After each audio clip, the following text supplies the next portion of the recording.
Could rent control be coming back to Massachusetts this November? Hi, I'm Norman and I'm here with my colleague Jordan. And this is something that every property owner should be watching closely. That's right. A proposed 2026 ballot measure could bring statewide rent control back for the first time since the 1990s. And it would affect communities all across the state of Massachusetts. And here's what it would do. Annual rent increases would be capped at the rate of inflation, or 5%, whichever is lower. And that cap would still apply, even if one tenant moves out and another tenant moves in. Jordan, have you any idea what the actual cap rate is this year? Yeah, the CPI, or Consumer Price Index, is about 2.5%. And that also ties future increases to the rent that was in place on January 31st, 2026. So, what you're saying is that if the CPI is only 3% year over year, that's the most you can increase your rent? That would be the most you could increase your rent to.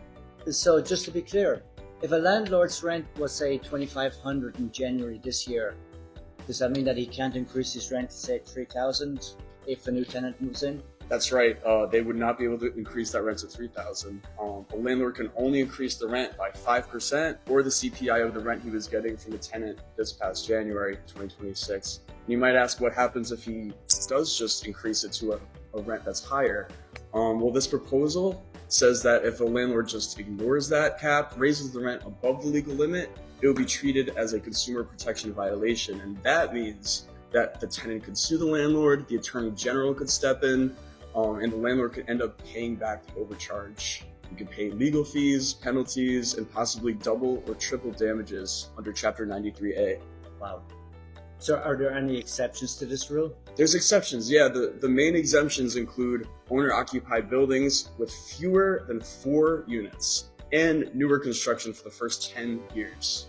Okay, so if a homeowner is living in a 3-unit building, for example, he wants to rent out his other 2 units, can he charge whatever he wants? Yeah, he can increase that rent by more than 5%. That's the current situation. Okay, so what about, say, vacation rentals on the Cape? Usually they're rented out for 30 days at a time. Would they have to follow the same guidelines? They would have to follow the same guidelines. But in terms of vacation rentals, there's a couple of exceptions that could change if the property falls into another carve-out, such as an owner-occupied building with 4 or fewer units, or newer construction still within those 10 years of its first residential certificate of occupancy, or under 14-day stays. They would also be exempt for those.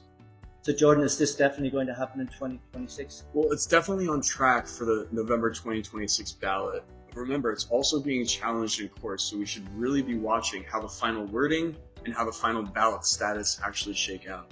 Okay, so costs go up every year. Taxes, insurance, repairs, labor. Rent control doesn't cap those costs. So when income is limited, but costs keep rising, some owners delay upgrades or do the bare minimum.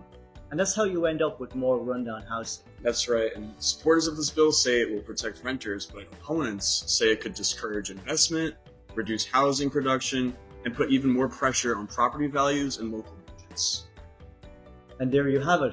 Having worked in Boston real estate through the last rent control era, I can tell you that strict caps often discourage property upgrades and slow down new development the city desperately needs. So if you own rental property, now is the time to understand what this could mean for your portfolio and your long-term strategy. So reach out to us if you want to talk through how this could affect you. You can text us or DM us, and we hope to talk to you soon. And have a great day.